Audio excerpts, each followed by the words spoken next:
je vais commencer maintenant. Et puis, on va entamer le sujet d'aujourd'hui. Donc, déjà, merci à tous euh, d'avoir répondu présent. Les gens se connectent de plus en plus.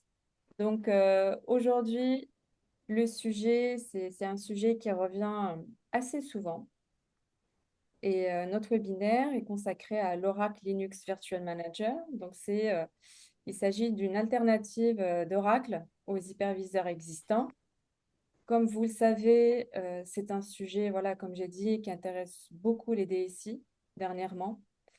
Et nos clients, ils sont en train d'étudier et de faire de la veille aussi sur tout ce qui se passe aujourd'hui, toutes les possibilités des autres hyperviseurs. C'est l'idée aujourd'hui. Donc, on est là pour vous parler de l'OLVM, pour utiliser l'acronyme. Donc, c'est une option Oracle qui est qui a fait ses preuves. On va voir ça dans le détail plus tard. Mais c'est une technologie aussi qui est enfin, qui est assez peu connue. Donc, on va vous présenter tout ça. On va vous aider à avoir toutes les infos possibles pour bien connaître. Et puis, ça sera la possibilité aussi pour vous de poser des questions. Et puis, on restera en contact pour la suite si jamais il y a d'autres aspects que vous souhaiteriez détailler. Voilà. Je vois qu'il y a de plus en plus de personnes. C'est très bien. Ce qu'on va faire, on va euh, commencer par faire un tour de table des intervenants. D'accord. Donc, ce webinaire, on l'a organisé avec notre partenaire Capalis. Donc, Capalis, c'est un partenaire Oracle. Cyril Karat est le fondateur et PDG de Capalis. Et il va vous présenter dans un prochain slide ce qu'ils font. Et puis, vous allez voir tous les détails par rapport à leur activité. Donc, ça, c'est côté Capalis. Côté Oracle, nous avons Shreyansh Jain. Donc, Shreyansh, c'est le chargé commercial de la solution Linux. D'accord? Shakib Ajib, qui est notre ingénieur des solutions data et BI. Il y a des clients qui sont connectés, qui connaissent bien Shakib. Et moi-même, du coup, je suis la chargée commerciale des solutions data et BI, donc tout ce qui est licence de base de données, de BI, etc. Voilà. Donc, sans plus attendre, je vous présente l'agenda de notre webinaire qui est là. Donc, dans un premier temps, on va faire une petite introduction. Qu'est-ce que l'OLVM? Comprendre un petit peu l'historique. Ensuite, on va aller dans le vif du sujet, c'est-à-dire les avantages d'Oracle Linux, l'OS Oracle Linux et la partie Oracle Linux Virtualization Manager. On va parler du hard partitioning. On va aussi mentionner le soft partitioning, comme ça on va bien comprendre la différence entre les deux. Ensuite, l'impact sur le licensing, c'est un point qui peut intéresser certaines personnes. Et puis, on va finir avec l'intervention de Capalis sur les possibilités de migration, comment on fait pour migrer vers OLVM, et il va expliquer un cas d'usage. Ensuite, on va terminer par une session de questions-réponses. L'idée, c'est vraiment d'adresser euh, toutes vos interrogations. Et puis, si jamais il y a des points qu'on ne peut pas adresser par manque de temps, on peut revenir vers vous avec les informations dont vous avez besoin. Voilà. L'échange va durer entre 30 et 45 minutes en fonction des questions. Et puis, les slides utilisés vont être partagés aux personnes qui se sont inscrites à à ce webinaire. Dès qu'on peut, on va aussi partager le replay de cette session-là pour les personnes qui n'ont pas pu assister. voilà pour l'agenda. Donc, on commence par Oracle Linux avantages et fonctionnalités. Et là, je laisse la parole à mon collègue Shreyansh. Ok. Bonjour à tous, enchanté tout le monde. Merci pour votre présence dans cette réunion. Donc, on va discuter un petit peu sur Oracle Linux, qui est un système d'exploitation. Donc, Oracle Linux, on va discuter sur les avantages et fonctionnalités. Voilà. Oracle Linux, on a commencé dans l'année 2005. Depuis 2005, on est tout à fait open source. C'est une version Oracle Linux, c'est un système d'exploitation assez stable. Et vous voyez un système d'exploitation qui est un système d'exploitation officiel chez Oracle, testé tous les jours sur les machins avec un support stable. Donc, on a ajouté pas mal de fonctionnalités et c'est quelque chose, vous voyez, devant votre ordinateur sur l'écran. Donc, voilà, un petit peu l'histoire. Oracle Linux, si vous voulez, c'est tout à fait gratuit à télécharger. Euh, Vous avez Red Hat, vous avez des autres distribs, il y a un coût de licence. Il faut payer pour la licence, mais par contre, notre politique de Linux, Oracle Linux, c'est tout à fait open source. Donc, la licence est tout à fait gratuite. La deuxième chose, la plus importante, nous sommes également Red Hat Enterprise Linux compatible. Donc, ça veut dire, si vous utilisez Red Hat déjà, nous avons également notre kernel Linux qui s'appelle RHCK et ça, c'est tout à fait compatible, c'est binaire et source compatible avec toutes les applis, toutes les applications où le tournez aujourd'hui sur Red Hat. Donc, voilà, et c'est quelque chose que vous pouvez utiliser sur toutes les workloads. Vous avez Oracle, Exadata, PCA, ce sont des machins dédiés chez Oracle, mais vous pouvez également utiliser Oracle Linux sur des autres fournisseurs comme Dell, x86, vous avez des machins HP ProLiant. Donc, Oracle Linux, c'est quelque chose que vous pouvez tourner sur n'importe quel machin bar métal, même sur Nutanix et VMware. Donc, voilà. Ici, on discute vraiment le hardware, si vous voulez. Oracle Linux, ça tourne sur Intel x86, le hardware traditionnel et sur les machins ARM. Au terme de compatibilité, aucun problème. Aujourd'hui, on ne voit pas vraiment les machins où Oracle Linux n'est pas compatible. Donc, c'est quelque chose qui est présent. Donc, avec ça, vous voyez vraiment les technologies comme AMD, Intel qui sont présents. Les versions 8 et 9, c'est quelque chose qui sont disponibles également sur 64 bits en plateforme. Euh, Avec ça, vous avez des fonctionnalités qui sont packagées, pas dans Oracle Linux version gratuite, mais avec le support, c'est quelque chose on va discuter en détail.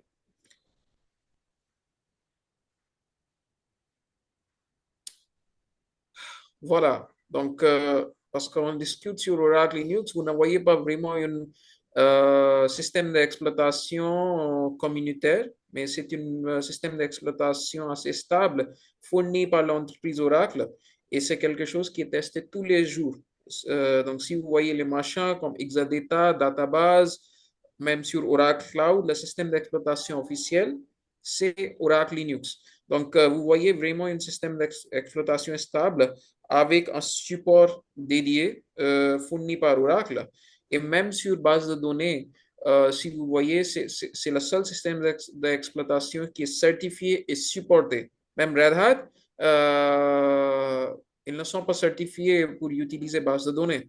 Donc ici, Oracle Linux, c'est quelque chose qui est mieux optimisé pour utiliser base de données Enterprise Edition et Standard Edition.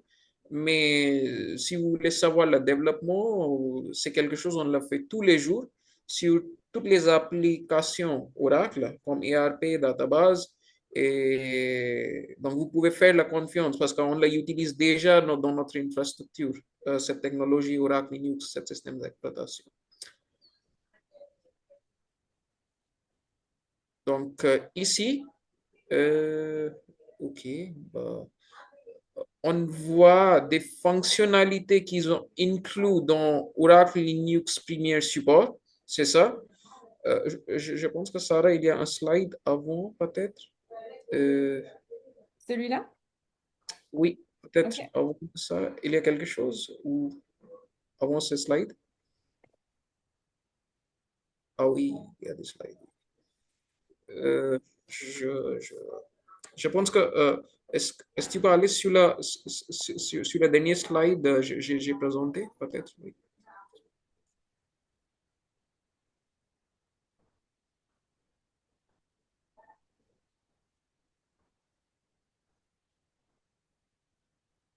Avant ce slide, peut-être. Oui. Celui-là? Ah, d'accord, d'accord. Oui, tu peux. Voilà, merci. Donc, dans ce slide, ce que vous voyez, ce sont des fonctionnalités qui sont présentes dans Oracle Linux Premier Support. Comme je vous ai dit, Oracle Linux, c'est quelque chose qui est gratuit, mais vous avez le support qui est fourni de la part de Oracle. Et dans ce support, vous avez des fonctionnalités qui sont optimisées pour automatiser votre infrastructure Linux, mais également l'infrastructure base de données. Donc, vous avez des fonctionnalités comme Oracle Linux Virtualization Manager, qui est le sujet d'aujourd'hui pour remplacer VMware. Vous pouvez créer autant de VM que vous voulez. Bah, c'est une technologie qui est fournie par la hyperviseur KVM et l'interface est Oracle Linux Virtualization Manager. Mais dans notre support, il y a également des autres fonctionnalités comme Ksplice, ça veut dire patching au show, sans arrêter vos systèmes. Vous pouvez patcher vos serveurs, vous pouvez appliquer des correctifs sans arrêter votre base de données, les applis. Donc, vous avez 24 heures cette disponibilité avec Ksplice. Et Ksplice, c'est quelque chose qui est également utilisé dans Exadata pour faire du patching. C'est ça. Vous avez Oracle Linux Manager. Donc, déjà, si vous êtes l'utilisateur du Red Hat Satellite, Oracle Linux Manager, c'est la même interface et qui peut gérer tout votre environnement Linux. Ça va automatiser les tâches, l'installation, voilà. Oracle Enterprise Manager, les entreprises qui utilisent déjà Database Enterprise Edition l'utilisent. Donc, avec Oracle Enterprise Manager, vous pouvez gérer vos tâches Linux également. C'est ça. Les outils cloud natifs, les outils cloud natifs, ça supporte également Kubernetes, Grafana, voilà. Et Oracle Linux Automation Manager, c'est du Ansible. Donc, Red Hat propose également Ansible, mais il y a un coût supplémentaire. Par contre, avec nous, Ansible, c'est quelque chose qui est fourni, qui est inclus dans le support Oracle Linux Premier. Et c'est quelque chose que vous pouvez utiliser. Donc, toutes les fonctionnalités que vous voyez dans votre écran, c'est quelque chose qui inclut dans l'Oracle Linux Premier Support. Également, vous pouvez optimiser la performance du base de données avec Oracle Enterprise Linux, avec le support. Encore quelque chose qui s'appelle Partition Module.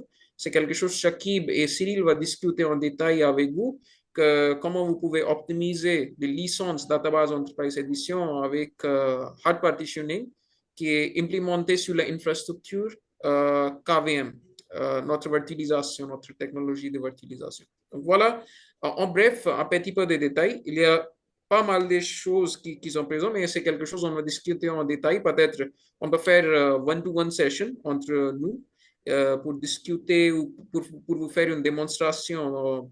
Voilà. Donc, ce sont les fonctionnalités, si vous voyez, Linux Management, Linux Manager, Zero Downtime Patching. Donc, c'est la référence qui est commercialisée par Oracle, Oracle Linux Premier Support. Ce n'est pas un type de maintenance, mais ça propose également un paquet de fonctionnalités pour optimiser votre infrastructure Linux et également base de données. Donc, voilà. Un petit peu sur le licensing. Donc, notre licensing, c'est assez simple, c'est basé au nombre de hyperviseurs. Voilà. Donc, si ça coûte 1 301 € par serveur par physique. Donc, l'exemple que vous voyez devant votre écran, on a pris l'exemple que vous avez 60 VM qui ont hébergé sur 3 VMware ESXi. Donc, combien ça va vous coûter? Bah, on va multiplier le coût par 1 301 € par serveur physique par an. Donc, il y a un coût de support et toutes les VM qu'ils ont hébergées sur les trois hyperviseurs sont couverts avec le support, avec toutes les fonctionnalités qu'on a discutées comme virtualisation, KVM, patching à chaud, automatisation, Oracle Linux Manager, hard partitioning, même les patchs, 24/7 support, tout est inclus dans cette référence. Donc, le licensing, c'est vraiment très simple. Il faut juste multiplier 1 300 € par le nombre de serveurs bare metal. Ça peut être n'importe quel. Ça peut être VMware, ça peut être HP x86, Dell x86 ou HP Prolium, des serveurs qui utilisent plus en plus. Bah, vous pouvez juste multiplier 1 301 € avec le nombre de hyperviseurs et vous aurez le coût de support par an. Voilà, on propose également l'engagement pluriannuel, mais c'est quelque chose qu'on peut discuter si ça vous intéresse. Voilà, donc le licensing, c'est assez simple. Maintenant, parce qu'on a discuté un petit peu sur les fonctionnalités de Oracle Linux Virtualization Manager, on a discuté du KVM. Ici, vous voyez les fonctionnalités, une comparaison technique entre VMware et KVM. C'est ça. Donc maintenant, ce que vous voyez dans votre écran, chez Oracle, Oracle Linux KVM, c'est quelque chose qui est fourni comme le hyperviseur. Chez VMware, vous avez quelque chose qui s'appelle vSphere comme hyperviseur. vCentre qui est proposé par VMware, mais avec nous, c'est quelque chose qui s'appelle Oracle Linux Virtualization Manager.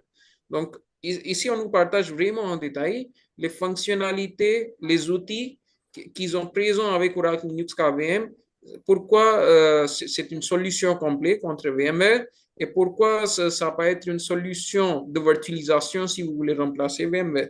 Donc, ici, si vous voyez les fonctionnalités comme haute disponibilité, migration des VM, resource management, stockage, snapshot, toutes les fonctionnalités sont présentes dans Oracle Linux KVM et c'est quelque chose, vous pouvez la profiter. Voilà. Stockage, du support, migration, automatisation, toutes les fonctionnalités associées avec KVM sont visibles ici. Les mêmes fonctionnalités, c'est possible que c'est présent dans VMware, mais également, on équilibre de VMware et on propose les mêmes fonctionnalités avec, avec des plateformes beaucoup plus détaillées. C'est ça. Donc, c'est vraiment le sujet, les fonctionnalités techniques, mais on peut rentrer peut-être en discussion détaillée en futur. VM Backup, vous avez des VM que vous pouvez tourner, vous avez des backups, vous pouvez intégrer ça avec VM, avec Commvault, qui est utilisé plus en plus comme backup, c'est ça. Donc, on a la compatibilité avec toutes les plateformes. Et ici, c'est quelque chose, vous pouvez profiter avec les fonctionnalités. Voilà.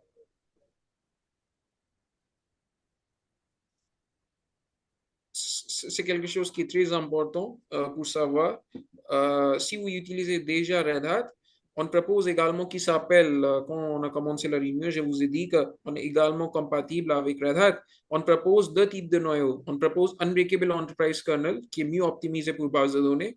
Mais pas de souci, si vous utilisez déjà Red Hat, bah, vous pouvez utiliser Red Hat Enterprise Linux Compatible Kernel qui s'appelle RHCK, qui reste 100% binaire et source compatible avec toutes les applications troisième vous utilisez.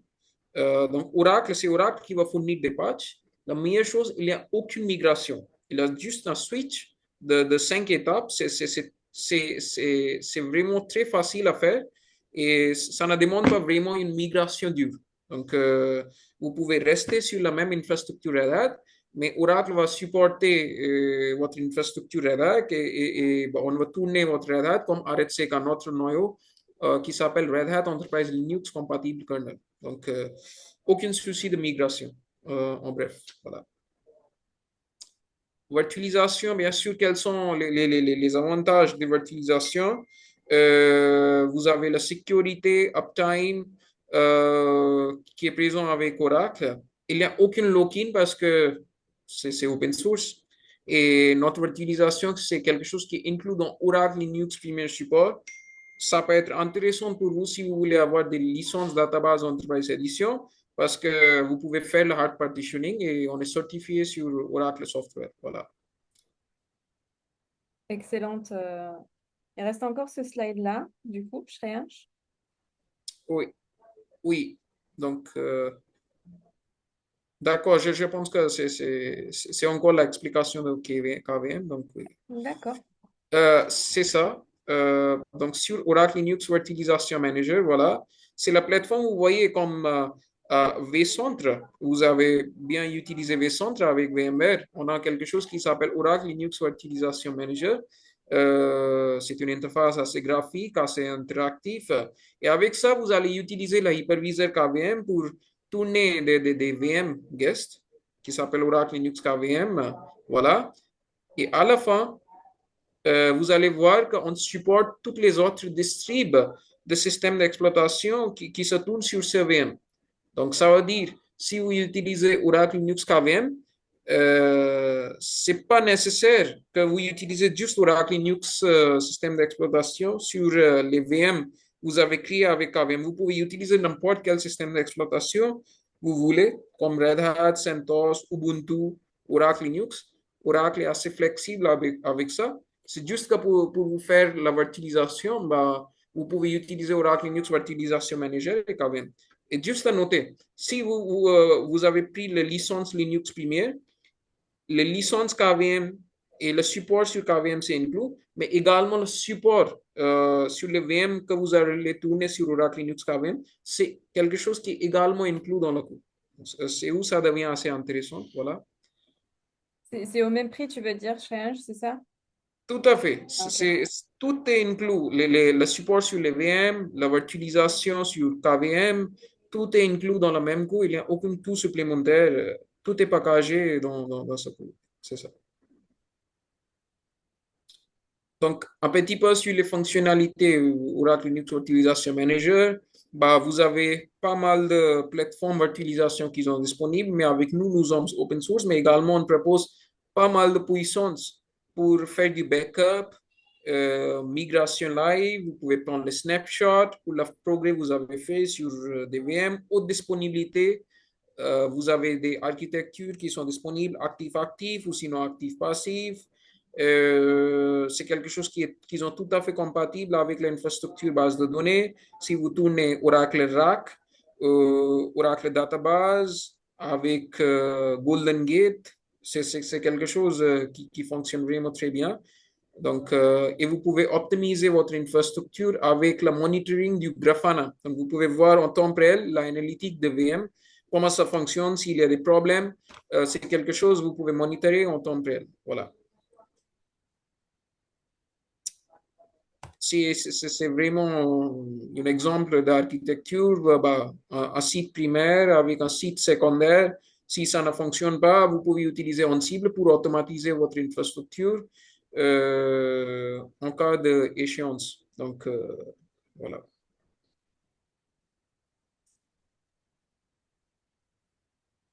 Merci beaucoup, Merci. Shreyansh. Merci. Actuellement, on va parler du coup du hard partitioning. Je vais juste regarder s'il y a des questions dans le chat. Sinon, on peut avancer. Je pense qu'on est bon. Très bien, on est bon. Donc, on revient sur nos slides. Donc là, on va parler du hard partitioning, un aspect très très important et un avantage clairement, à mon sens. Après, ça dépend d'autres aspects, mais très, très intéressant pour les clients.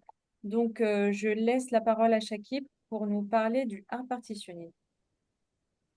Oui, bonjour, merci, merci pour votre présence. Voilà, on peut parler d'un sujet, au fait, on va dire le hard partitioning, le soft partitioning. Nous avons un document qui décrit les technologies, on va dire, hard partitioning. Ça veut dire quoi? Les technologies hard partitioning, c'est des technologies approuvées par Oracle qui nous permettent de segmenter nos serveurs et créer des VM et allouer des ressources à ces VM d'un point de vue VCP, CPU et licencier seulement les VM et les CPU qui correspondent à vos workloads et de ne pas licencier, on va dire, couvrir l'ensemble de l'architecture physique.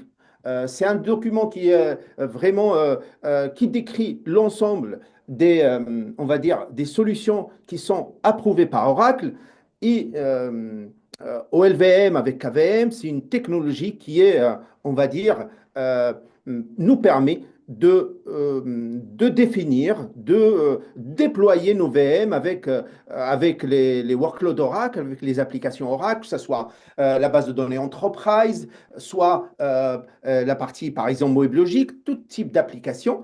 Il nous permet de déployer, par exemple, des bases de données avec des options, sans options, sur le même périmètre, mais de acquérir seulement les licences processeurs qui correspondent, licences Oracle qui correspondent à ces workloads.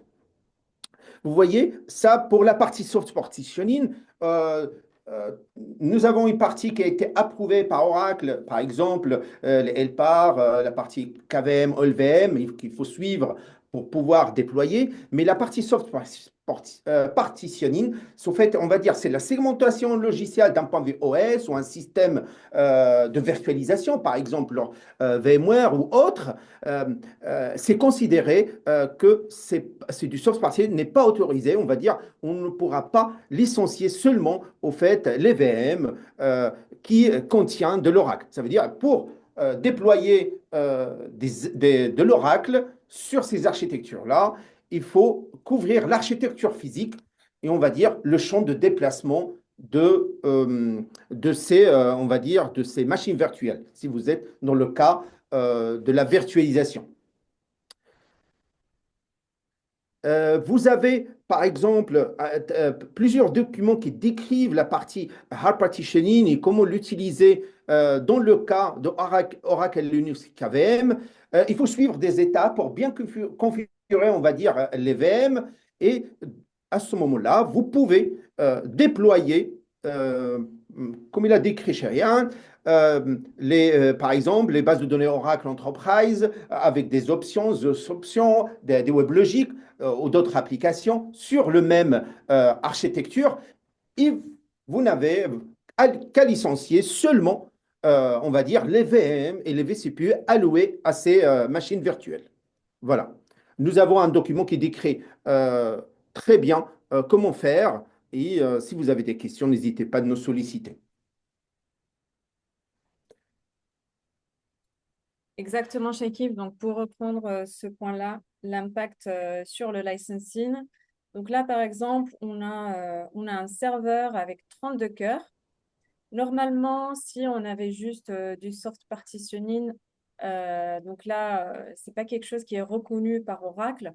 Donc là, on aurait l'obligation de licencier la totalité des cœurs à partir du moment où il s'agit du champ de déplacement de la VM, ce qui peut engendrer des coûts de licensing assez importants. Par contre, quand on a un hyperviseur comme KVM et on a cette possibilité de faire du hard partitioning. Donc là, du coup, on va allouer les licences sur des ressources physiques déjà identifiées pour les VM. Dans cet exemple-là, on a deux VM, VM Guest et VM Guest 2. Et donc, ils ont décidé d'allouer 6 cœurs à la première VM et 8 cœurs à la deuxième. Et du coup, on a un total de 14 cœurs au lieu que ce soit 32 cœurs licenciés sur la totalité de l'infra. Typiquement, c'est un gain en termes de coût de licensing qui représente jusqu'à 75%. Après, ça dépend des infrastructures, des besoins, etc. Mais ça peut, dans la majorité des cas, voilà, permettre aux clients de maîtriser ces aspects-là d'OPEX et puis éventuellement prendre des décisions qui ont un peu plus de valeur ajoutée en termes d'accord, aujourd'hui, on n'a pas suffisamment de budget pour avoir, je ne sais pas, de l'entreprise.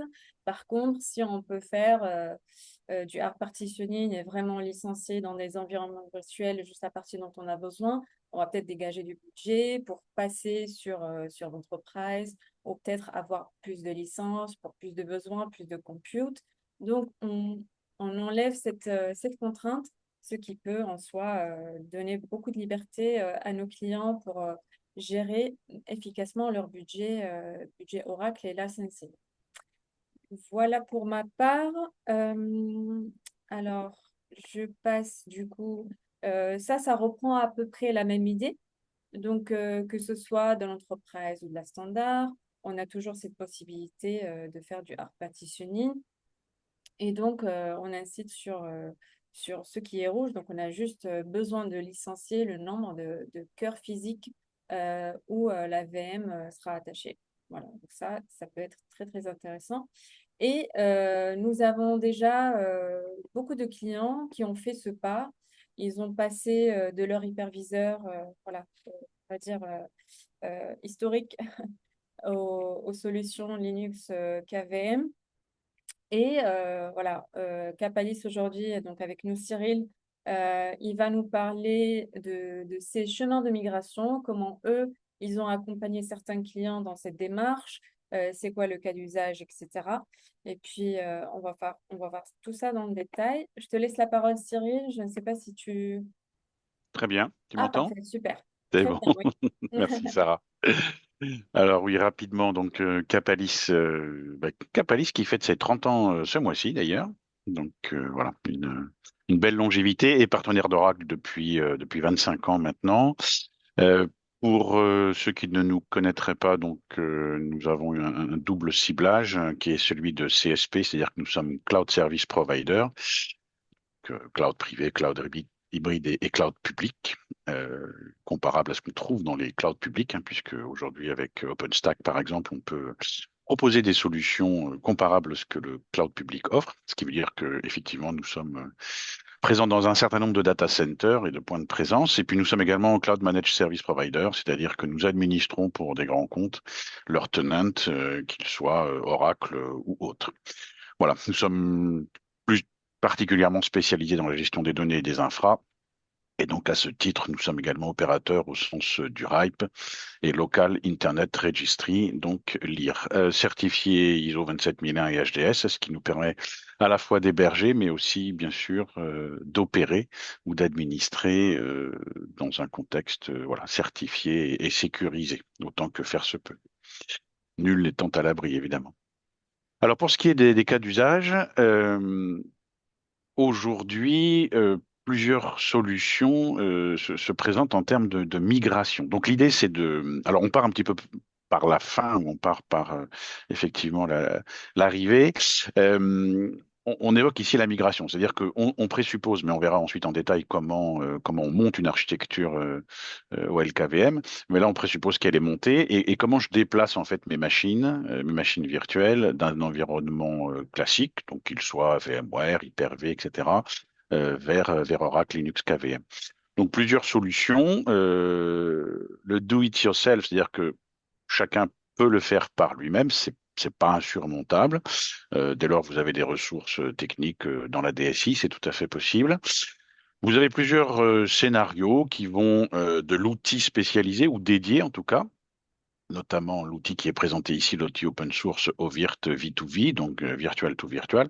Mais vous pouvez aussi très bien, et nous on le fait régulièrement, procéder au travers d'une backup tout simplement, puisque Vim a annoncé il y a quelques semaines maintenant qu'il mettait à disposition donc son driver pour KVM. Cette migration, donc, soit elle est faite par vos propres soins, soit elle est faite par des outils spécialisés ou spécifiques disponibles dans le cloud, soit elle peut être faite par un prestataire, qu'il soit oraclien, enfin, ou qu'il soit un partenaire Oracle ou Oracle lui-même. Voilà, donc les services Oracle. Donc vous avez le choix. Soit vous êtes dans une démarche euh, personnelle, soit vous êtes dans une démarche au travers d'outils comme Rackware ou Cloudbase par exemple, ou de la simple sauvegarde.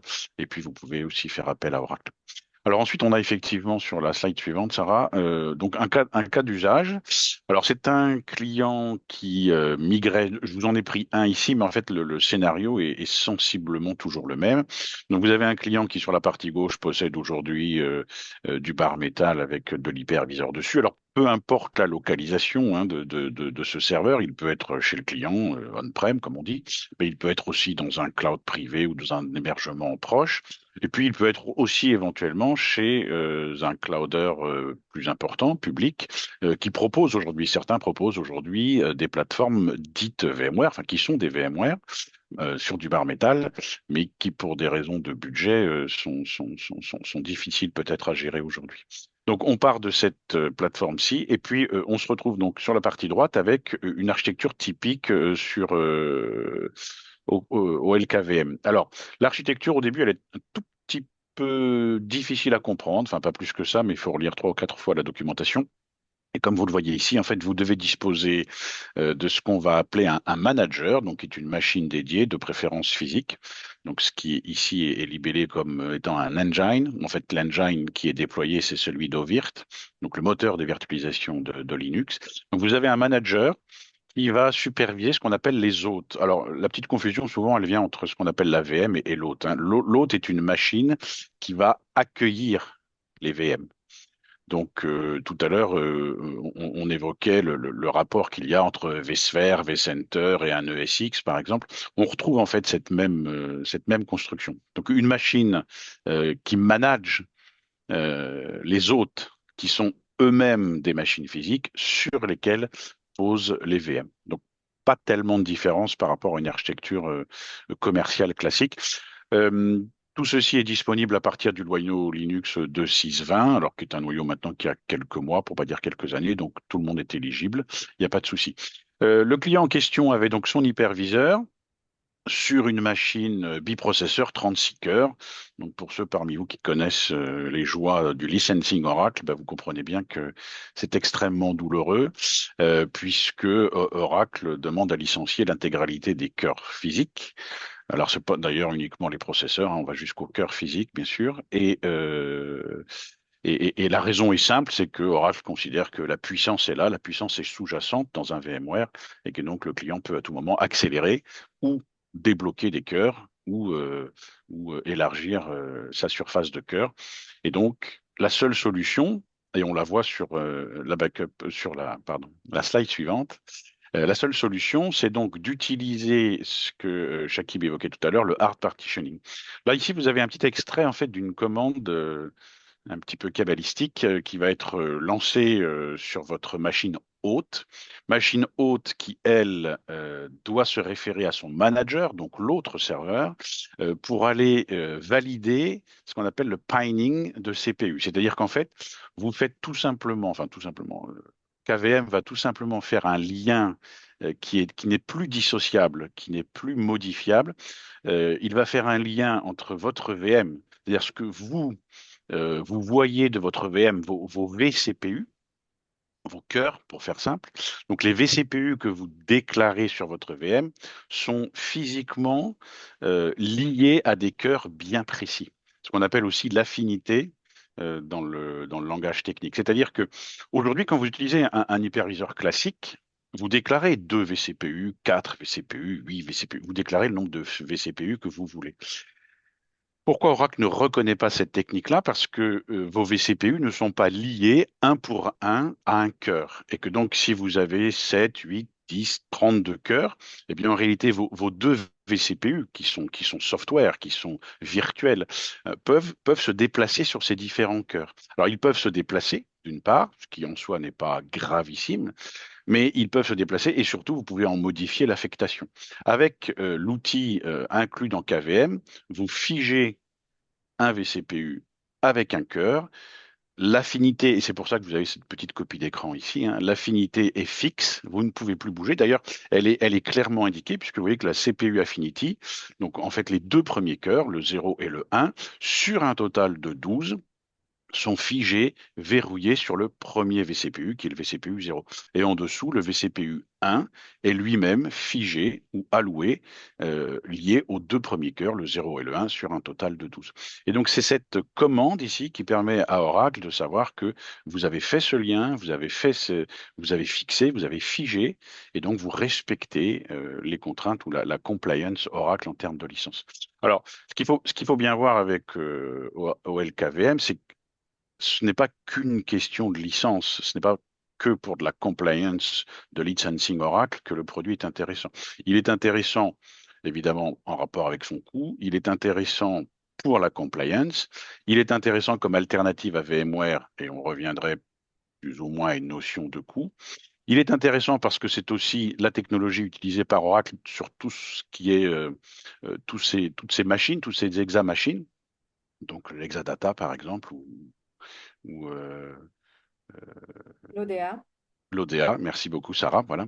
Donc, c'est une technologie qu'Oracle utilise et c'est une technologie qui n'est pas propriétaire d'Oracle, hein, puisque, comme vous l'avez vu tout à l'heure, elle est liée à Linux, donc elle est utilisable. Elle est présente chez Red Hat également, sur tous les noyaux de la même famille. Elle est présente aussi chez CentOS, même si CentOS aujourd'hui est en déclin a disparu pour être plus précis. Et puis chez Oracle, donc vous avez des ajouts de fonctions complémentaires. Donc l'idée ici, c'est que la migration est possible. Les performances sont tout à fait comparables puisque le hardware qui est sous-jacent, lui, ne change pas, hein. Vous avez les mêmes possibilités en termes de hardware. Vous avez de la compliance et vous avez les mêmes capacités en termes de migration. On l'a évoqué rapidement tout à l'heure, mais le live migration est possible. Les bascules automatiques sont possibles. À cela s'ajoutent les moteurs Ansible et Terraform si vous souhaitez affiner ou customiser vos chemins de bascule en cas de faille. Vous supportez les clusters, vous supportez les G-clusters. Donc, toutes les configurations existantes chez VMware sont reproductibles avec KVM. Donc, pour finir sur ce cas client, eh bien, le client a quitté une architecture VMware pour une architecture KVM, ce qui lui a permis, comme le signalait Sarah tout à l'heure, de réallouer ses budgets, puisqu'au lieu de dépenser plusieurs dizaines de cœurs en licence database, eh bien, il a pu réaffecter ses budgets sur d'autres options, par exemple, complémentaires. Voilà pour ce cas d'usage particulier. Eh bien, merci beaucoup Cyril pour ces explications. Et puis, moi, je vais voir s'il y a des questions dans le chat. Alors, juste un instant.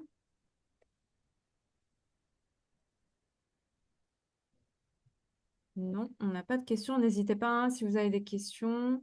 Il y a une section chat juste en bas de la fenêtre Zoom.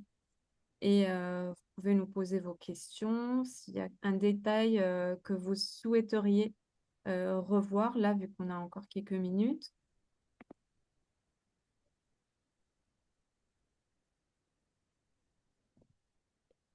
Moi, j'ai une petite question pour Chérien. Chérien, j'ai une petite question par rapport à Oracle Linux. Au fait, il n'y a pas de limite sur les, on va dire, sur les VM qu'on déploie sur une architecture virtualisée, par exemple en LVM. Il n'y a pas de limite de nombre de VM avec Oracle Linux, voilà, d'un point de vue coût, on va dire. Une fois qu'on a payé notre support et- et déployer de l'Oracle Linux sur l'ensemble, beaucoup de VM. Ça veut dire en fait le support inclut le support sur les OS qui sont déployés sur la virtualisation, sur les VM.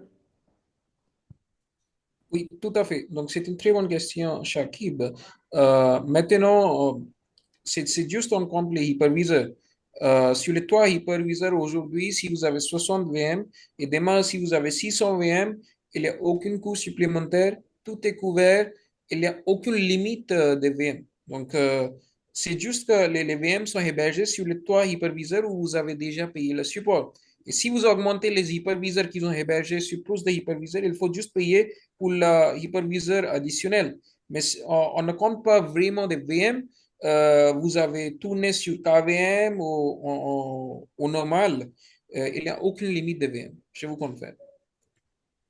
Très bien, merci. Merci beaucoup, Shreyansh. Je vois qu'il n'y a pas de questions. Ce que je vais faire, je vais partager avec vous nos coordonnées. N'hésitez pas, après, on peut faire des sessions. Soit vous pouvez contacter Cyril chez Capalis ou moi pour tout ce qui est base de données et BI, Shreyansh pour la partie Linux. Si vous avez un doute qui fait quoi, vous choisissez une personne dans cette liste et puis elle sera à même de vous aiguiller vers la bonne personne si besoin. Bah, je pense que on a fait le tour du sujet. En tout cas, c'est une introduction. C'est vraiment pour dire qu'il y a cette solution-là qui existe, qui peut être une excellente alternative aux hyperviseurs existants et qui a, en plus de l'avantage technologique, il y a un avantage aussi financier. Donc, ça, c'est l'idée du webinaire. Et puis, n'hésitez pas, revenez vers nous avec vos questions, avec vos difficultés, avec vos interrogations, et nous, on pourra vous aider. Un dernier check, une dernière vérification plutôt sur les chats. Non, on n'a pas de questions. Donc, je pense on peut arrêter le partage et arrêter la session. Merci encore une fois de vous être connectés aujourd'hui.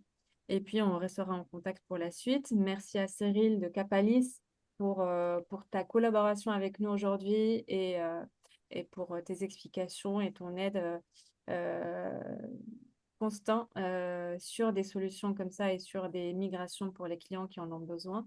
Merci aussi à Shreyansh et Shakib. Merci, Sarah. Merci à tout Merci le pour monde. votre Passez une bonne fin de journée et on reste en contact. À très bientôt. À bientôt. Merci, au Bientôt. revoir.